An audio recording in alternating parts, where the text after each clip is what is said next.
आप भी समझ रहे हैं, मैं भी समझ रहा हूँ। खून के बदले खून, खून चाहिए। हिंदुस्तान में अब कोई लव जिहाद नहीं होगा। हम लोग बर्दाश्त नहीं करेंगे। अगर हमको कानून हाथ में लेना पड़ा तो हम अपने धर्म को बचाने के लिए कानून भी हाथ में लेंगे। उस बेटी को 2018 से लगातार परेशान किया जा रहा है, परिवार के ऊपर दबाव डाला जा रहा है। भाई मारेंगे और जिसके हाथ में लगा वो ही मारेगा। हिंदुस्तान के अंदर 110 करोड़ हिंदू जिस दिन कट्टर हो गए, ये औरंगजेब और बाबर हुमायूं का राज नहीं है। देश के अंदर 110 करोड़ हिंदुओं को चैलेंज किया गया निकिता तोमर की हत्या करके। हम बर्दाश्त नहीं करेंगे, छोड़ेंगे नहीं। एक मांग करनी सेना करती है, सरेआम फरीदाबाद के उस चौक पर इसको गोली मारी जाए या इसको फांसी पे लटका जाए, ये हमारी मांग है। नगर सोसाइटी में इस परिवार, तोमर परिवार के बीच में, और ये जो सैकड़ों लोग खड़े हैं, मैं इनके सामने एक बात कहना चाह रहा हूँ। हिंदुस्तान में अब कोई लव जिहाद नहीं होगा। हम लोग बर्दाश्त नहीं करेंगे। अगर हमको कानून हाथ में लेना पड़ा तो हम अपने धर्म को बचाने के लिए कानून भी हाथ में लेंगे। क्या केवल मात्र हिंदुओं की बेटियों को ताली नहीं बजा भाई? ये नाटक मत करो भाई प्लीज। हाँ, ये बच्ची इधर उधर भागती रही, वो हरामजादे उस बच्ची को किडनैप करने के लिए जिस प्रकार की हरकतें सीसीटीवी कैमरे में नजर आई, क्या ये वही कांग्रेस का समर्थित परिवार है? आज राहुल गांधी, सोनिया गांधी के विषय में ज्यादा बात नहीं करना चाहता, परंतु जिस परिवार का हरियाणा में गृह मंत्री रहा हो, वित्त मंत्री रहा हो, आज उस परिवार को शर्म नहीं है? उस बेटी को 2018 से लगातार परेशान किया जा रहा है, परिवार के ऊपर दबाव डाला जा रहा है। भाई मारेंगे और जिसके हाथ में लगा वो ही मारेगा। हम लोग कब तक अपनी बेटियों को इस प्रकार से लव जिहाद के लिए उनकी कुर्बानियां देते रहेंगे? मैं बहुत दुखी हूं, मैं ही नहीं, पूरा देश दुखी है। निकिता तोमर के लिए जो चैनल इस मुद्दे को उठा रहे हैं, मैं उनका धन्यवाद देता हूं, परंतु ये मुद्दा देशव्यापी मुद्दा है। पेरिस के अंदर, फ्रांस के अंदर जहां कट्टरवाद है, हिंदुस्तान के अंदर 110 करोड़ हिंदू जिस दिन कट्टर हो गए, ये औरंगजेब और बाबर हुमायूं का राज नहीं है। देश के अंदर 110 करोड़ हिंदुओं को चैलेंज किया गया निकिता तोमर की हत्या करके। हम बर्दाश्त नहीं करेंगे, छोड़ेंगे नहीं। लव जिहाद का कोई भी मामला हिंदुस्तान में कहीं भी नजर आया, और मैं तो मांग करता हूं प्रदेश के मुख्यमंत्री से, प्रदेश के गृह मंत्री से, क्या उत्तर प्रदेश के अंदर योगी सरकार जब निर्णय कर सकती है तो मैं हरियाणा के यशस्वी मुख्यमंत्री और दिग्गज गृह मंत्री अनिल विज से मांग करूंगा, इसका भी फैसला जल्द हो। देश की भावना को समझें, प्रदेश की भावना को समझें। हमें खून के बदले खून चाहिए।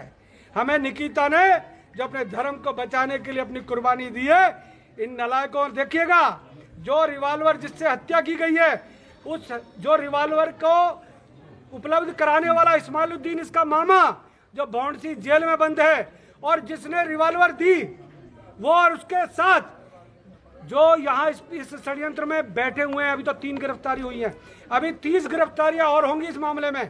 क्योंकि 2018 में जिस प्रकार से इस परिवार के ऊपर लड़की के, निकिता के पिताजी खड़े हैं, ब्रदर खड़े, पूरी बिरादरी खड़ी है, जिस प्रकार से दबाव डालकर 2018 में फैसला कराया गया, मैं धन्यवाद देता हूं कि 2018 से इसकी जांच एसआईटी कर रही है, परंतु एसआईटी के अंदर एक और व्यक्ति की मांग परिवार कर रहा है। मैं प्रदेश के मुख्यमंत्री और गृह मंत्री से मांग करता हूं कि उस एसआईटी के अंदर एक व्यक्ति को और बढ़ाया जाए।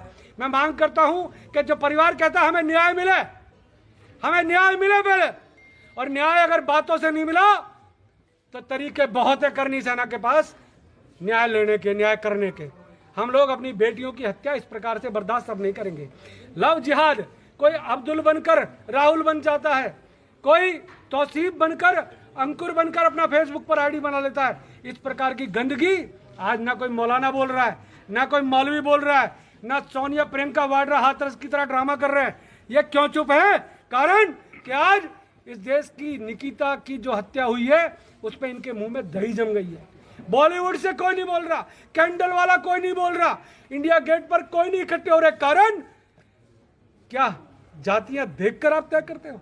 क्या धर्म देखकर तय करते हो कि किसकी बेटी मरी? करनी सेना छोड़ेगी नहीं। और मैं कह के जा रहा हूं आज इस धरती पर, हमने भी सोच लिया है, अगर इस देश के लिए हमारे इधर से 10-20 शहीद हो जाएं, हमें फर्क नहीं पड़ेगा, फांसी हम भी चढ़ने को तैयार है, छोड़ेंगे नहीं।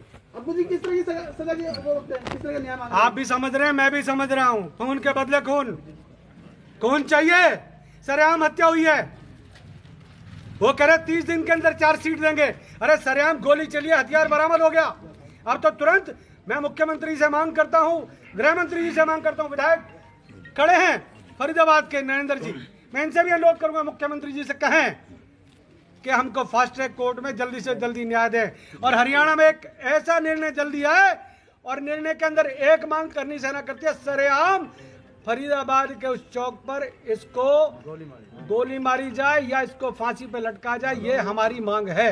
और मुझे उम्मीद है प्रदेश के अंदर प्रदेश सरकार सुनती है, हमारी बात को भी प्रदेश सरकार सुनेगी और फास्ट ट्रैक कोर्ट में इस मामले को ले जाकर जल्दी ही पीड़ित परिवार को और 110 करोड़ हिंदुओं को न्याय दिलाने का काम प्रदेश सरकार करेगी। अम्मू जी, आप कह रहे हैं निकिता ने अपना धर्म बचाने के लिए कुर्बानी दी, थोड़ा इसके बारे में बताएं कैसे धर्म बचाया? निश्चित तौर पे 2018 से लगातार जिस प्रकार से तौसीफ और उसका परिवार, जो उसका एक चाचा है, लगातार टेलीविजन में स्टेटमेंट दे रहा है, कई टेलीविजन जानबूझकर उस मामले को दिखा रहे हैं, कई टेलीविजन जिस प्रकार की बातें दिखाकर इस केस को घुमाना चाह रहे हैं। मैं उनसे अनुरोध करना चाहता हूं, आप मीडिया और देश का चौथा स्तंभ हो।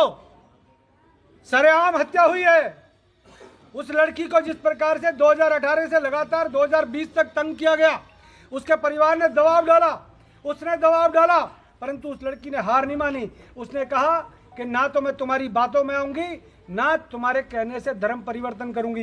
ये उस लड़की की शहादत है, ये 110 करोड़ हिंदुओं के धर्म को बचाने के लिए उसकी कुर्बानी है। और इसके लिए, उसकी कुर्बानी के लिए अगर हमें 2, 4, 5 इधर उधर करने पड़े तो छोड़ेंगे नहीं। जिसको चलाना चलाए, जिसको दिखाना दिखाए, जिसको ना दिखाना ना दिखाए। धन्यवाद।